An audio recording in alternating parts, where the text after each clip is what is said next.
All right, hi everyone. We may have more people joining us later throughout the hour, but if we don't, I'm happy to start right now. So about these webinars very quickly, we are VDCI, Virtual Design and Construction Institute. We teach Autodesk software and we provide training options at our location in San Diego or online. Currently, we are offering free workshops in Fusion 360, and along with that, we want to do these live webinars. So audience interaction, please write in the chat if you have any questions or need me to go back over something.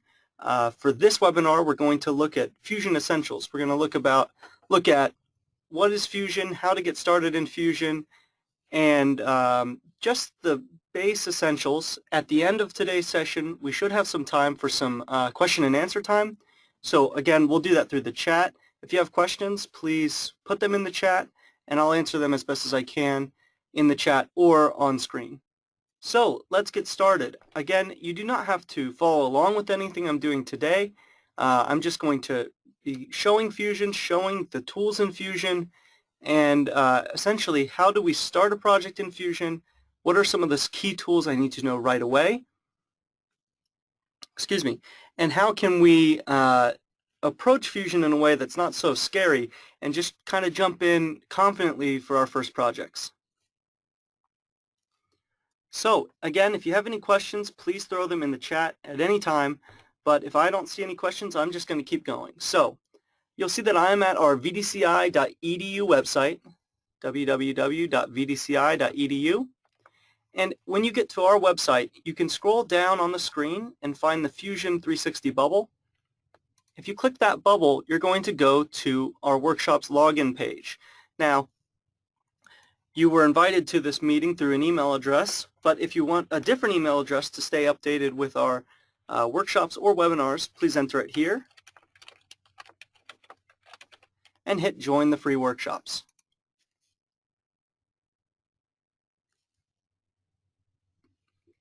So you can see on this page, we have information about our workshops and our three first workshops, Essentials, Basic Modeling, and Parametric Modeling. Today we'll be going through Fusion Essentials, but on your own time, please feel free to check out these videos here on our page or on our YouTube page. So I'm going to click Essentials, and you'll see as I scroll down our project videos and our data sets. I'll hit download, and this will download a zip file of all of my Fusion files that I'll use today in the webinar. But again, these are available for you at home if you want to download and work on the projects that we're talking about today.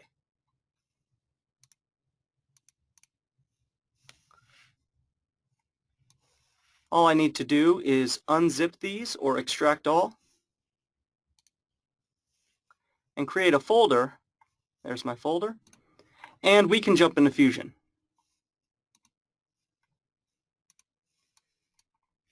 This is the starting Fusion interface. If you're just starting for the first time, Fusion will have you sign in and it will have you start a first project. And this first project will be titled with your name.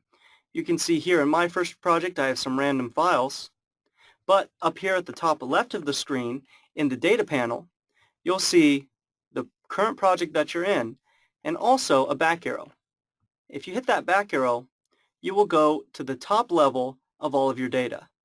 If you do not see the data panel, you may hit this grid here to close and open or show the data panel. You'll see that I have a lot of projects, including a Fusion Essentials project. But for today, I'm going to hit New Project, and I will type Fusion 01 Webinar.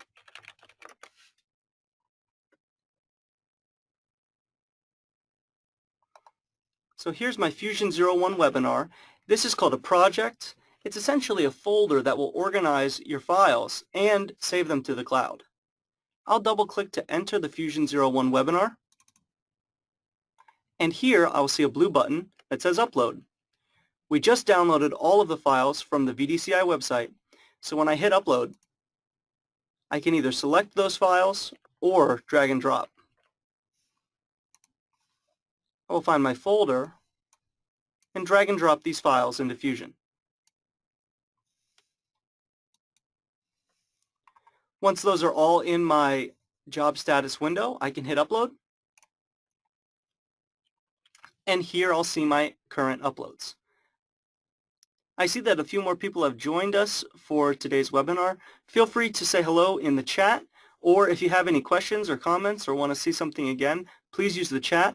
I'm muting all attendees of the webinar, so we won't be able to hear you if you're trying to say something. So please use the chat. I'll keep an eye on it, and we will have time at the end of the webinar for questions and answers. But again, right now, if you have questions, please use the chat.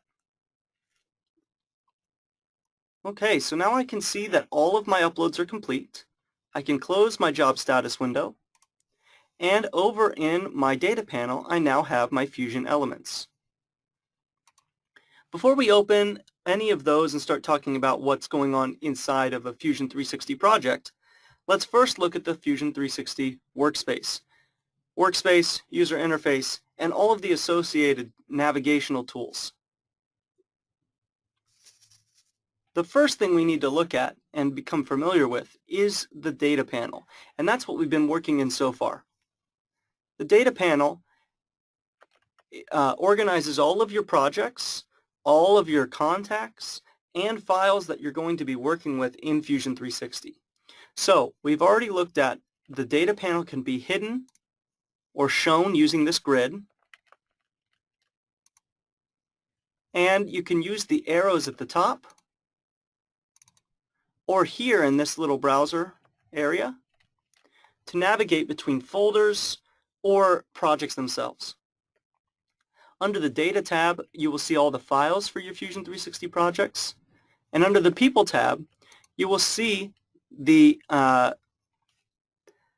members of any Fusion 360 project. Currently, I am the only member of this project, but it's as simple as going up into the email address location here and typing in an email address, hitting invite, and then that person will automatically be allowed to see the files in your project.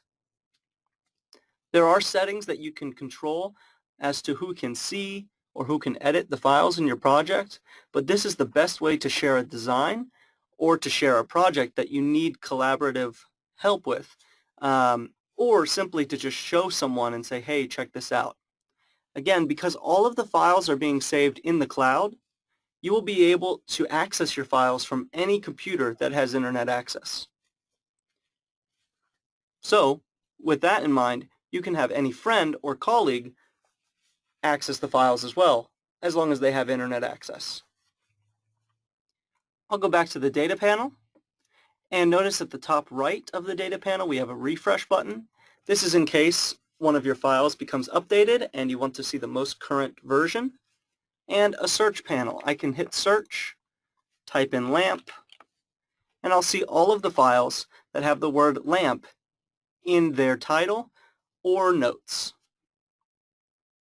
I'll hit the escape here to close out of my search. Oops.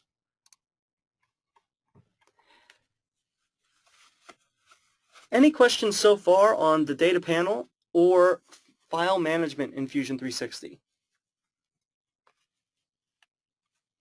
I don't see any in the chat, so I can keep going. But again, please feel free to enter those questions at any time. Fusion 360 does not have an open command, so it really wants you to work in the cloud and work with your data panel. If I hit the File drop down here, which is next to my data panel option, I can see New Design, but again, I don't see Open. Every file Fusion has, you can upload it with New Design from File, but as soon as you save it, it will be saved into a cloud-based location in the A360 or Autodesk 360 cloud. This is a secure location, so I would strongly suggest you become comfortable and understand the best way to manage your files in the A360 cloud. Next to the File drop-down, we have Save, Undo, and Redo. We use those tools every day. And I'm going to open up the LAMP file by going over into my data panel, selecting lamp, and right-click open, or you can simply double-click and it will open the file.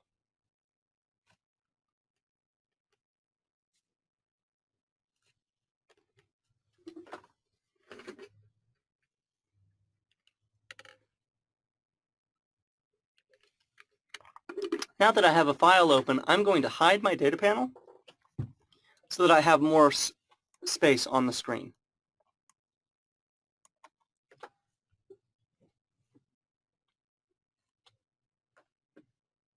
Oh, great question from Stephen in the chat. Very quickly, I want to answer that. Stephen asks, is there a local access to data for times when internet access is not available? The answer is yes. Yes, there is. If you go up into this button here called Job Status, I currently have a pending update for Fusion 360, which I'll talk about in a second. But there's also a button here for working online. If I was to toggle that off, I could work offline with specific files that I've specified in my data panel. Let me see here. If I right-click on a file, remember we did right-click to see open, you can also add that file to the offline cache. And this will have a linked copy saved to your local machine, which you can work on. And the most common time I have people ask me about this is, can I work on my projects on a plane or on a train or something where I don't want to pay for that obnoxious Wi-Fi? The answer is yes.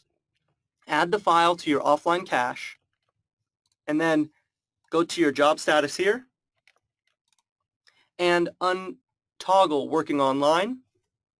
And this will limit your access to your Fusion 360 files to only those files that you've added to the offline cache. So you still have access to all of the editing and management tools that are built into Fusion 360, but you won't be able to download new files or new materials or anything like that. But again, we'll talk about that a little later. I hope that answered your question. Excellent, and we're going to keep going forward. So now that I'm in a Fusion 360 file, again, I'm going to hide the data panel.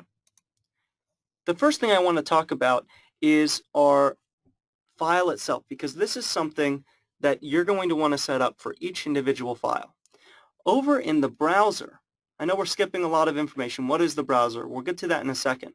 If I open up this drop-down arrow next to Document Settings, I can see my units, and I can change my units for this file.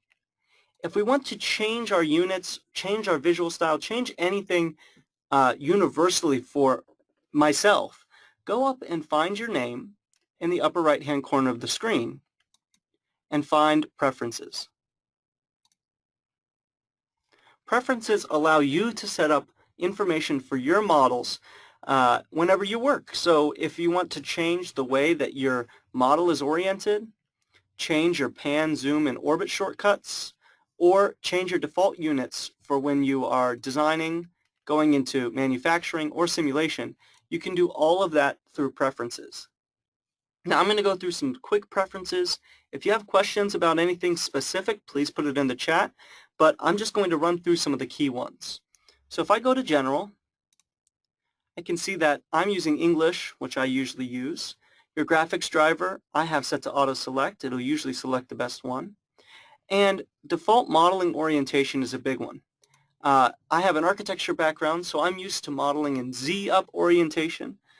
You may have a Y-up background through SolidWorks or other similar softwares, but this basically says which direction is pointing up the screen in the view cube.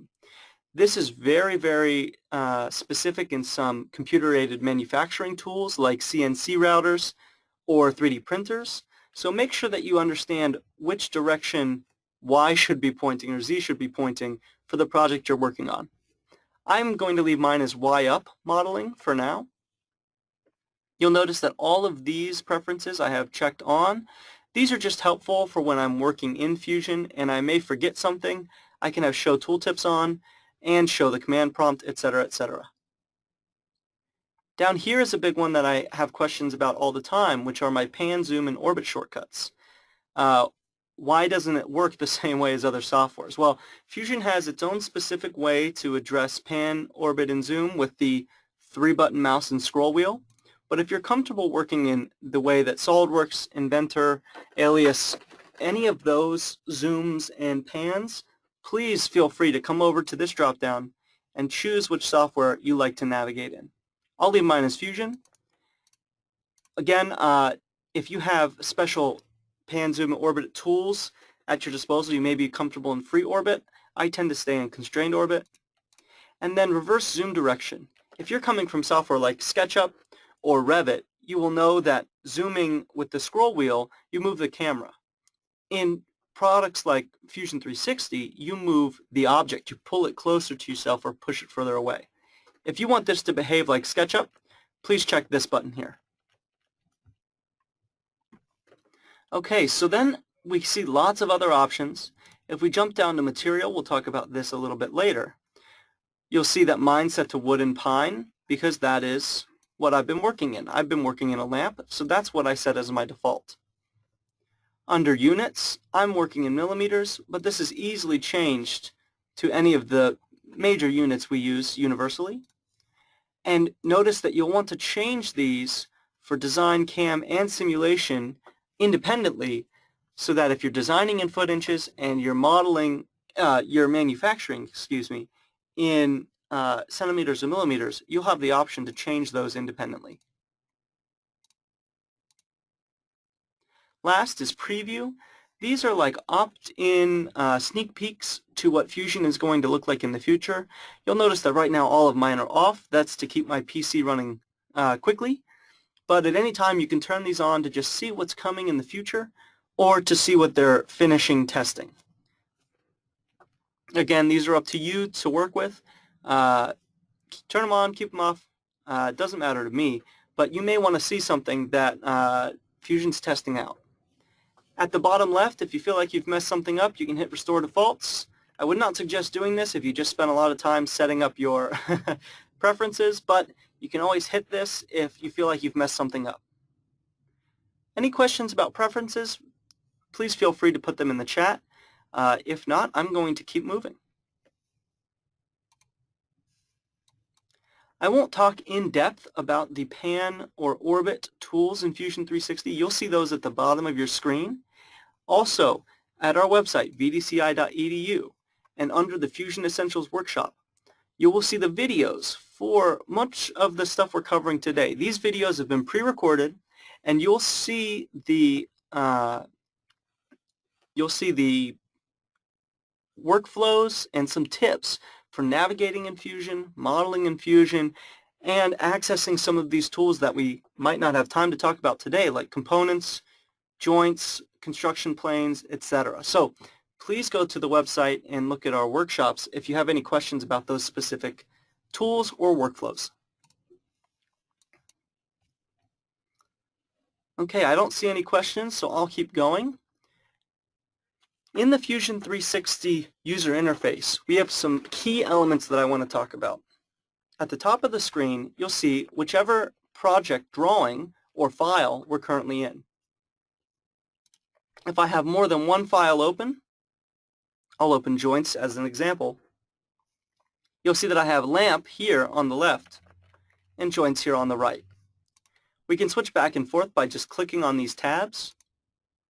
We can make a new design by hitting the plus sign and close a file by hitting the X.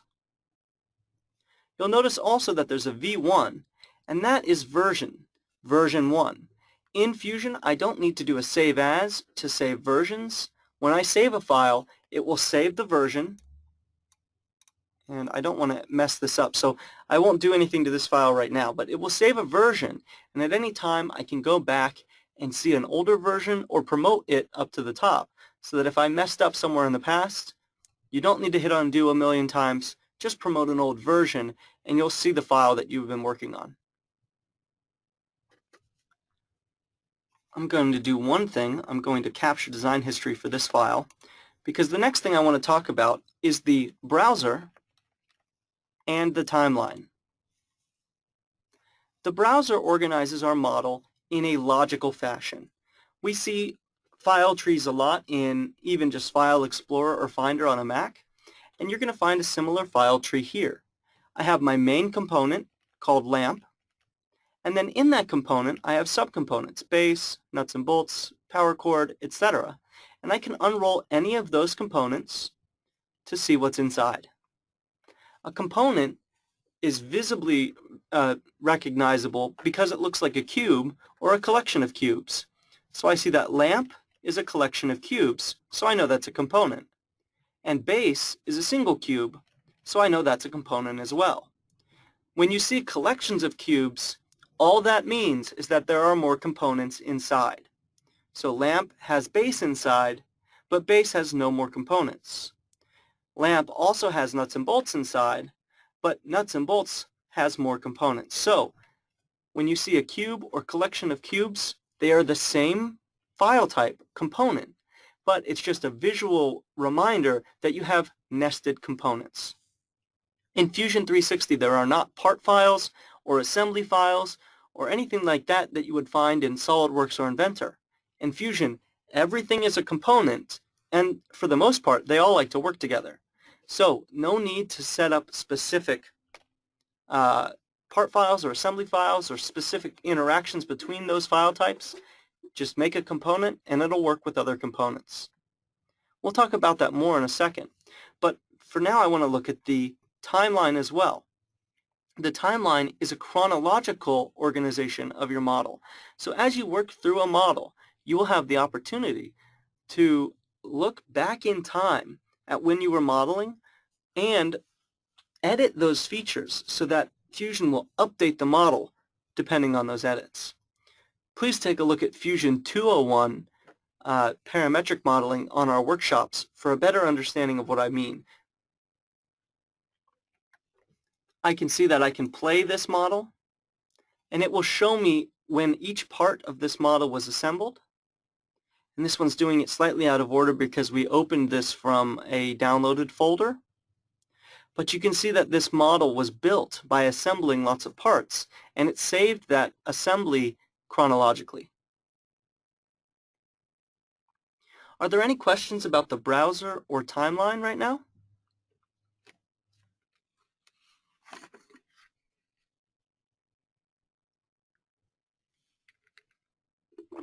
Okay, I don't see any questions in the chat. Again, everyone is muted, so if you're trying to talk over the phone or into your computers, I cannot hear you. Okay, excellent. So we've talked about the browser and the timeline and preferences, but let's talk about one of the most important parts of Fusion 3. Oh, I see a question. How did I open the timeline? The timeline can be opened by right-clicking on your lamp component or main component. And at the bottom of that drop-down menu, you're going to see Do Not Capture Design History or Capture Design History. If you see Do Not Capture Design History and click it, it will say the timeline and design history will be removed. I'll hit Continue for the example. And we're in a specific file type in Fusion now called Direct Modeling. I can do things in this file. In fact, I'll do one right now. Let me press Pull on my base here and pull it up a bit. And notice there's no timeline, so we didn't see anything happen. But in my base, I can start to add, and I'll add a fillet. Oh, just a very small fillet here. But you can see I've added a very, very small fillet around the outside edge there. And instead of capturing it in the timeline, because we don't have one, it captured it in my browser. This is a direct modeling approach, which you can do for very quick edits on, say, casted part files or something like that. But now my fillet, instead of being in the timeline, is in the browser. If I right-click, Capture Design History, then my timeline appears, but because I was in a direct modeling file, there was no information in the timeline to start. So if you're in a file and you don't see the timeline when you start a new file, go up to your component here, right-click, and hit Capture Design History. I hope that helped.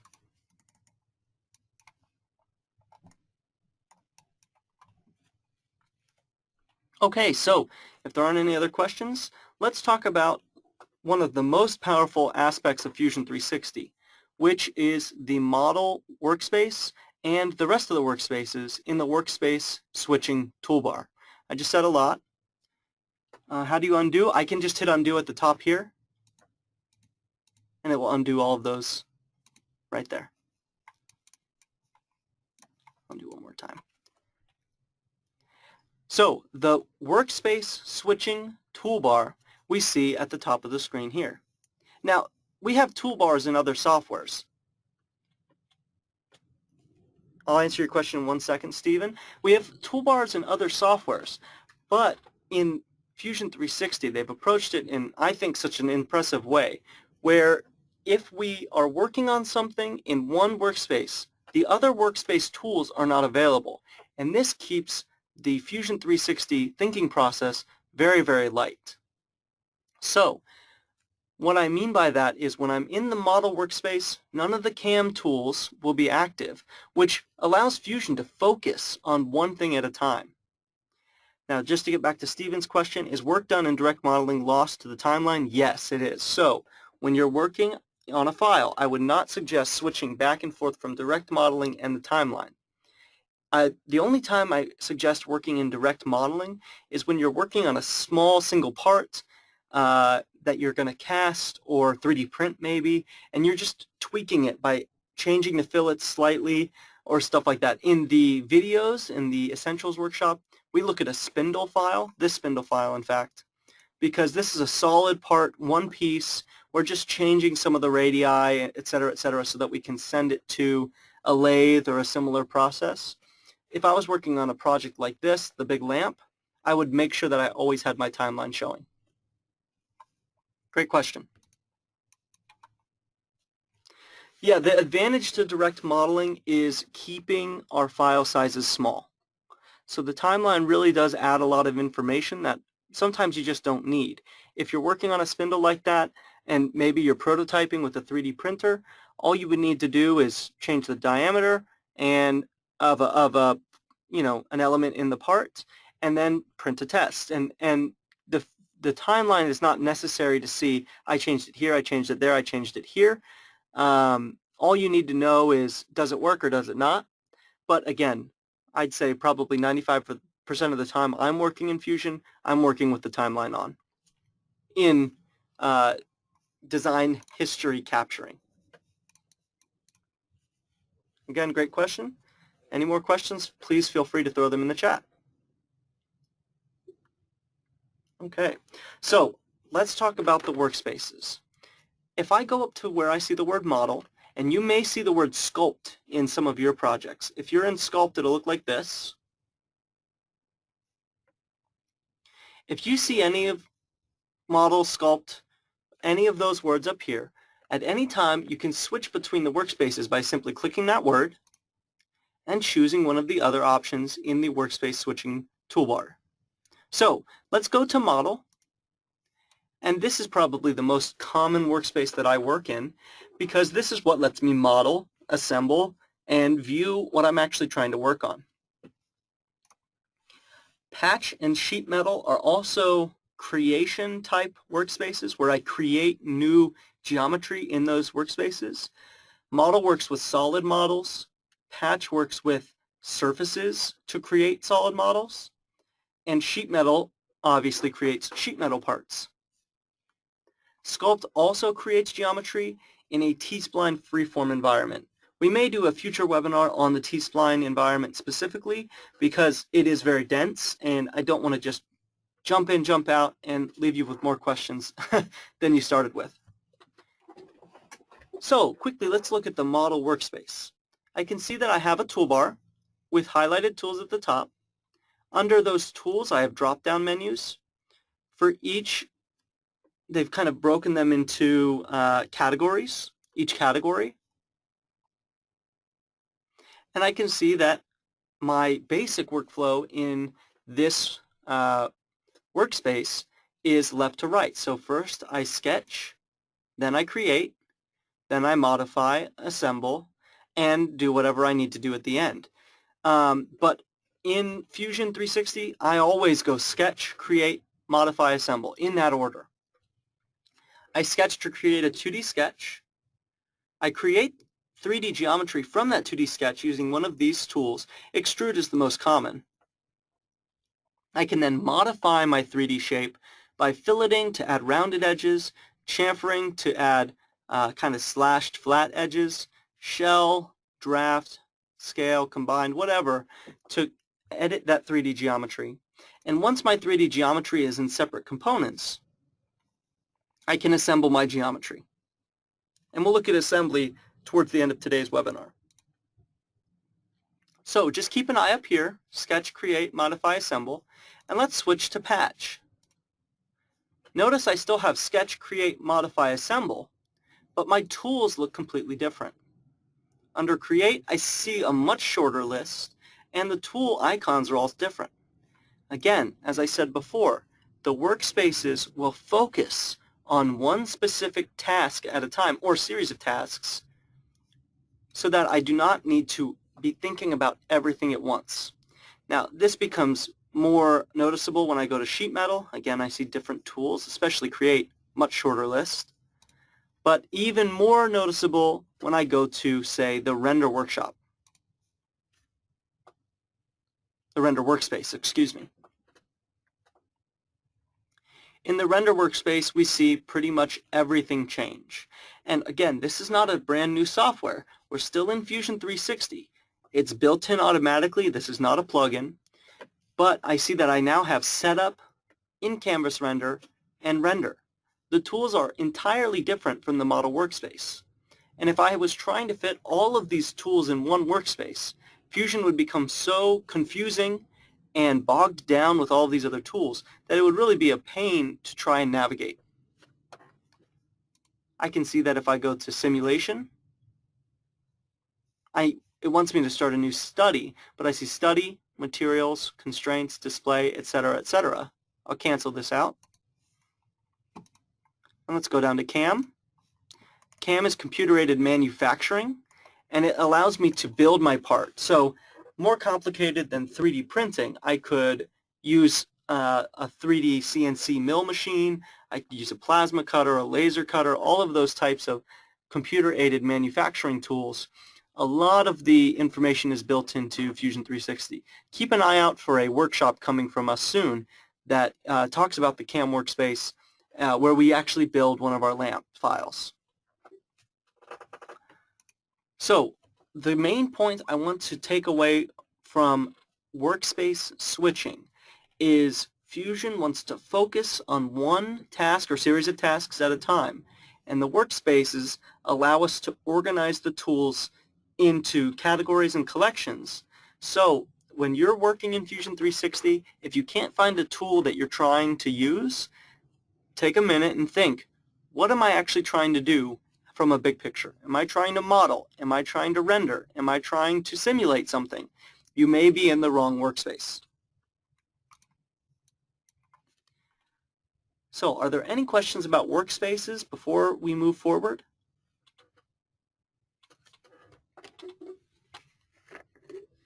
If not, we're going to jump into sketching. Okay, excellent. I'm not seeing any questions. So I'm going to jump up to my data panel, and I'm going to open Sketch Constraints.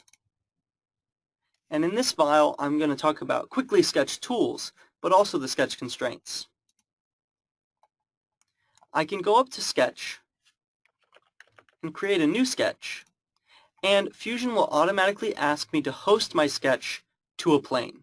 I can't just make a sketch facing any direction. It has to be hosted to an element. Now, I can host directly to one of my origin planes or to any face on existing geometry. I don't have existing 3D geometry here, so I'll choose the face on the XZ plane, and I'm in my sketch. Now, ignore that geometry at the top because we're going to talk about that in a second. But just very quickly, sketching is simple in Fusion 360. I can go up to Sketch and see all of my sketch options, or I'll start by clicking a two-point rectangle here. To draw a rectangle, I simply click and release my finger off the mouse, move the mouse, and click again. Fusion 360 works best, at least while sketching, with a click, release, and click again. I'll show an exception to that rule in a second, but clicking and dragging you're still going to have to click a second time. So if you're trying to draw a rectangle and you're used to click, drag, release, it won't work. You need to click, move, and click a second time. I'm going to undo 2 of those rectangles. And now let's go to line.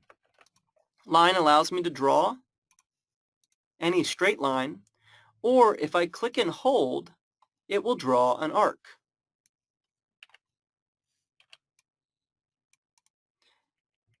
Just as a reminder, clicking and holding will only activate the arc tool if you're in a string of lines. You cannot go line, click and hold, and automatically activate arc. There are individual arc commands for drawing an arc from the beginning.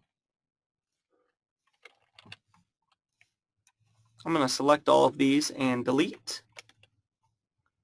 And I'll start over. Rectangle. Now, one thing I want to show very quickly is what type of geometry we have shown in a sketch. Blue geometry is either unconstrained or undimensioned. That means I can move it around. If I want to dimension any geometry, I can go Sketch, Dimension at the bottom, or hit D on the keyboard. And just like drawing the rectangle, I'm not going to click and drag. I'm going to click once on a line, move away, and click again. And here, I can type in a distance. Click, move, and click. And that is how you dimension in Fusion. Now, this geometry is still blue, meaning that it's not dimensioned or constrained. And that's because I can still move the rectangle around because it's not locked into position. If I wanted to, I could dimension from the origin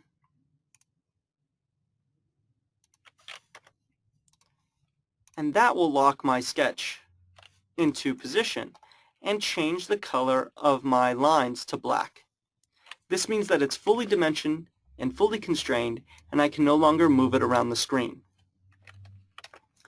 I'll delete these dimensions that go to the origin, and let's talk about fix unfix.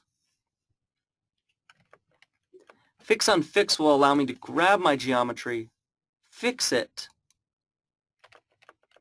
and that will turn it green. Green geometry does not move, just like the black geometry does not move. But this is only because it's fixed into place. It does not mean that it might be in the correct location, and it could mess up a file in the future. So I would suggest definitely try to fully dimension and fully constrain your geometry instead of just using fix unfix.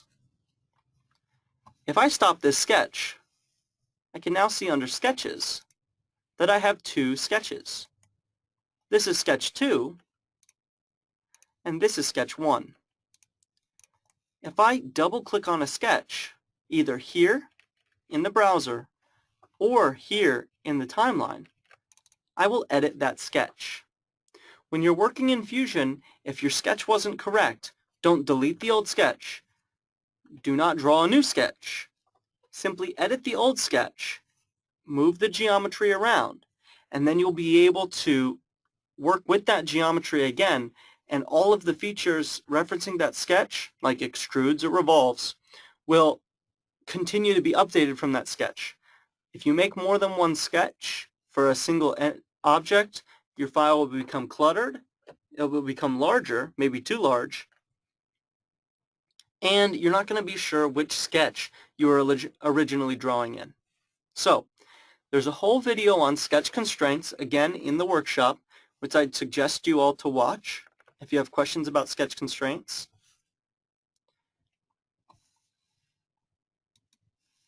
So for right now, I won't get into the sketch constraints. Instead, let's look at something fun in Fusion 360. And then we'll go to a question and answer time at the end of the webinar. If I go up to the data panel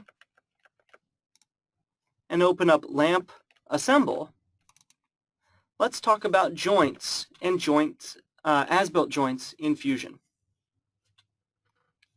I'll hide my data panel. And are there any questions at this time, or should we keep going into joints and as-built joints?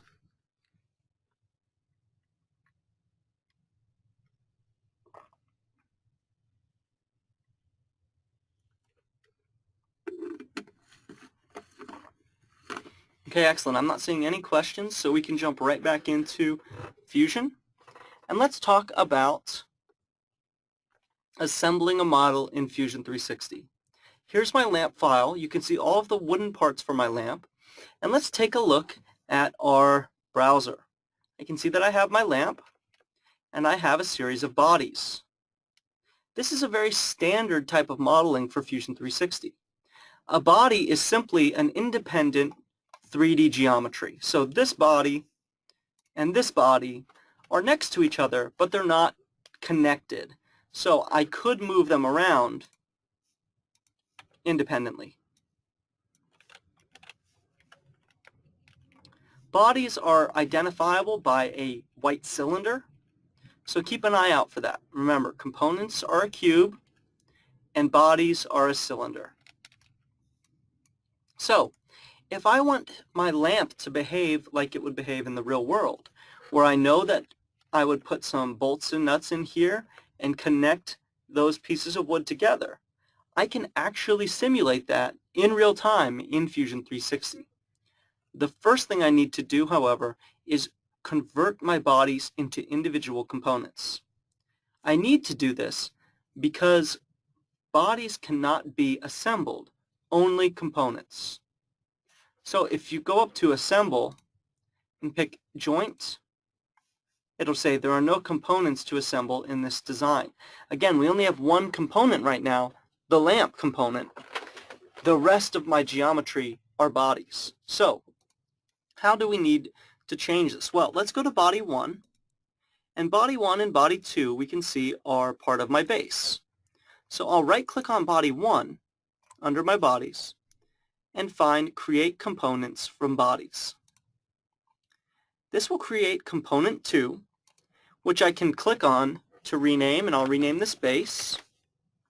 And when I open up Base, I'll see my bodies, and I have Body 1. So that body simply moved from here down into my new component. I'll do that again. I'm going to click Body 1, right-click, Create Components from Bodies. I'll rename this. This time I did a right-click rename, if I can find it. No, I can't find it. I'm just going to click it again once it's selected and name this Base. Again, I see Body 1, but I don't see Body 2. Body 2 should also be in the Base component. Well, this is simple as well. I can simply select the Body 2 in the browser, click and drag, and place it in Base. This will move my component into the base, or move my body, into the base component. Now my base component, if I hide it with the light bulb, I can see is a separate entity as a component from the rest of my bodies. I'll continue to do this with the rest of my components. Body 3, create components from bodies. Body 4, create components from bodies. Body 5. Body 6, 7, 8, 9, and 10, however, are not going to move independently from each other. So, in this case, I'm going to create a new component from Body 6. I'm going to rename this lampshade arm. And I will move the rest of these bodies by holding Shift to select them all and drop them into the lampshade arm component.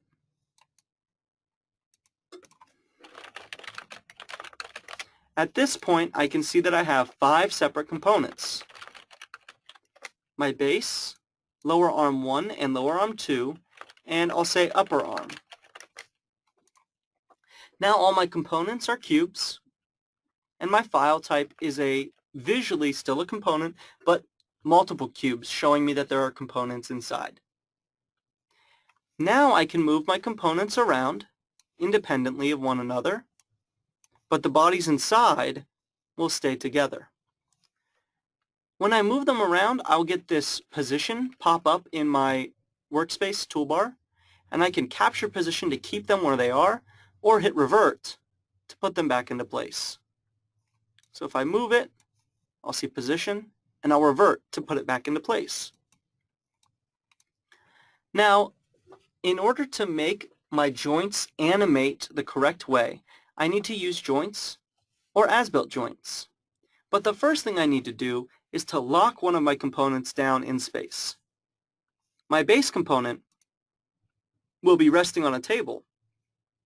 So I'll select base, right-click, ground, and you'll see a little pin next to my cube. Now I can't click and drag to move my base around.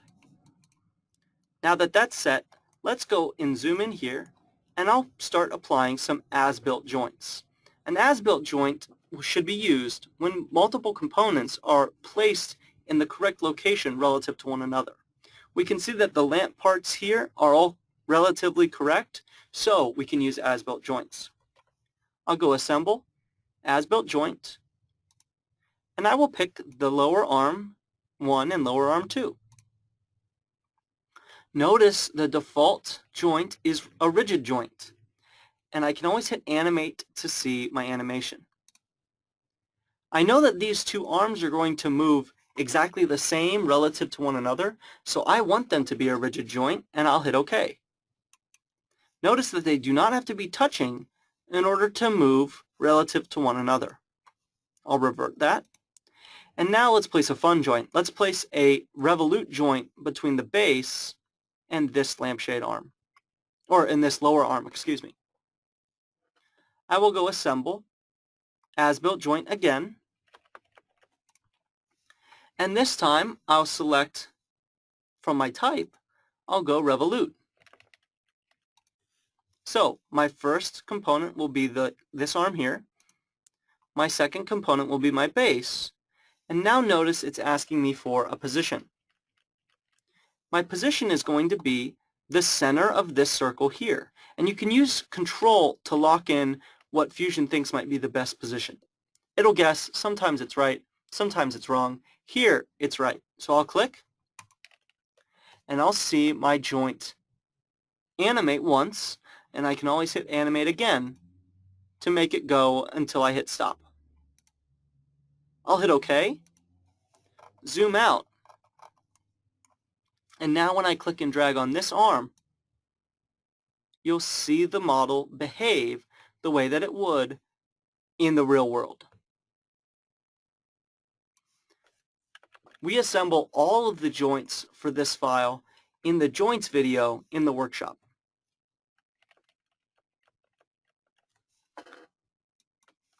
Any questions about joints or as-built joints?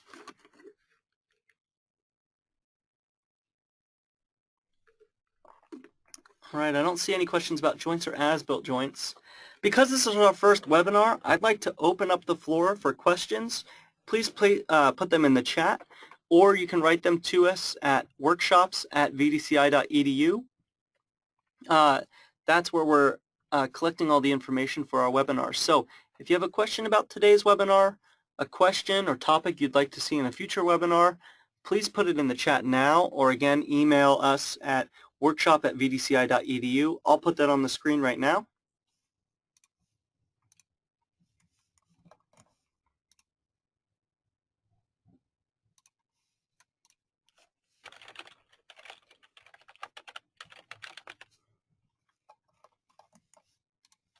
workshop@vdci.edu. So please feel free to put questions in the chat or email them to that email. Questions about today's workshop, or webinar, excuse me, questions about Fusion 360 in general. I'd like to just spend the next 10 minutes answering questions that you may have about Fusion 360, about VDCI, or our videos. Just let me know in the chat.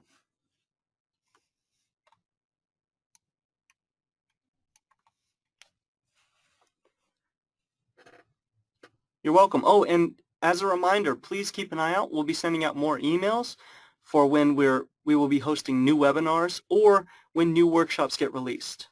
Again, you can access the workshops by going to vdci.edu.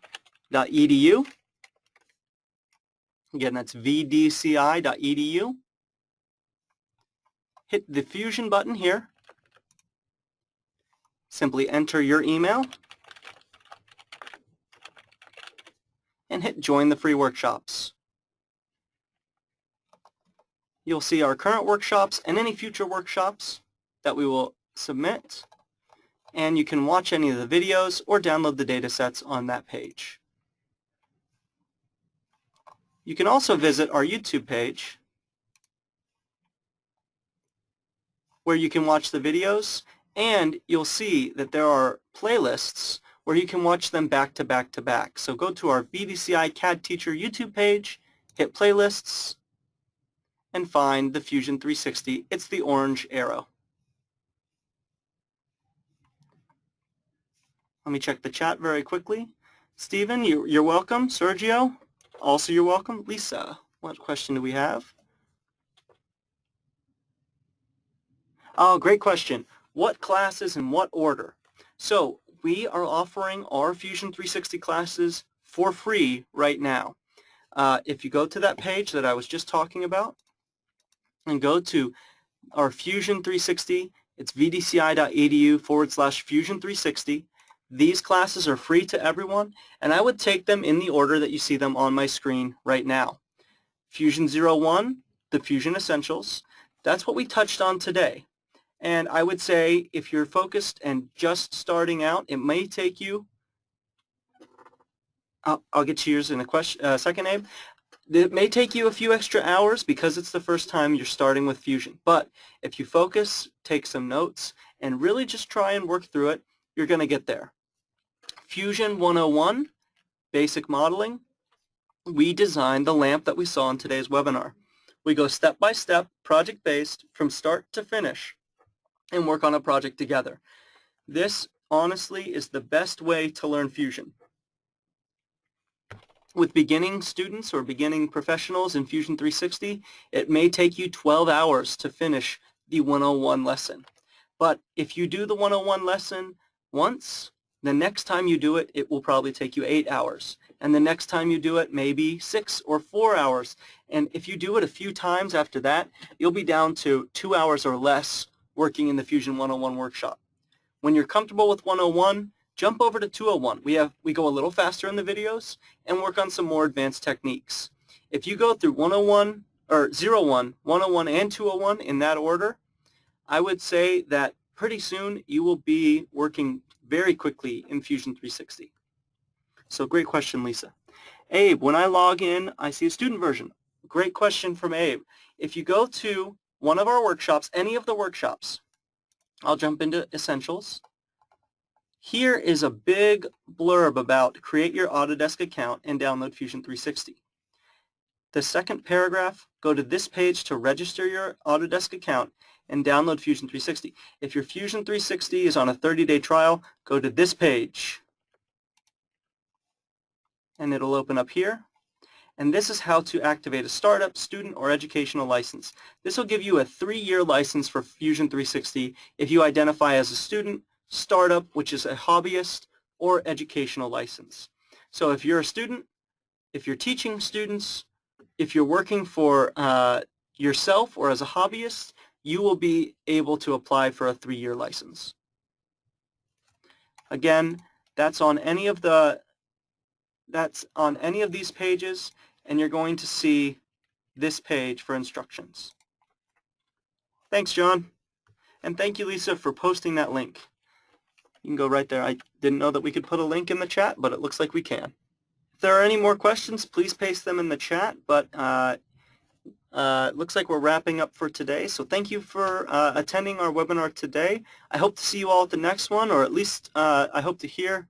Oh, let me click it. Oh, it looks like you missed one dash. I'll paste it in the chat now. Yeah, use the Fusion-360 link. And I may put a auto-directing page up for Fusion 360 regular. Thanks for pointing that out, Lisa. Abe, thanks for the compliment. And again, I hope to see you in the next one. That's great to hear, Lisa. Again, please email workshop@vdci.edu if you have any questions about Fusion 360, questions about working through the workshops. I monitor that email page, so if you're stuck on something or have any questions, feel free to email us at workshop@vdci.edu. All right, guys, if there aren't any other questions, I think I'm going to end today's webinar. Keep an eye out for our emails coming in the near future. Thanks for attending, everyone. Have a great day.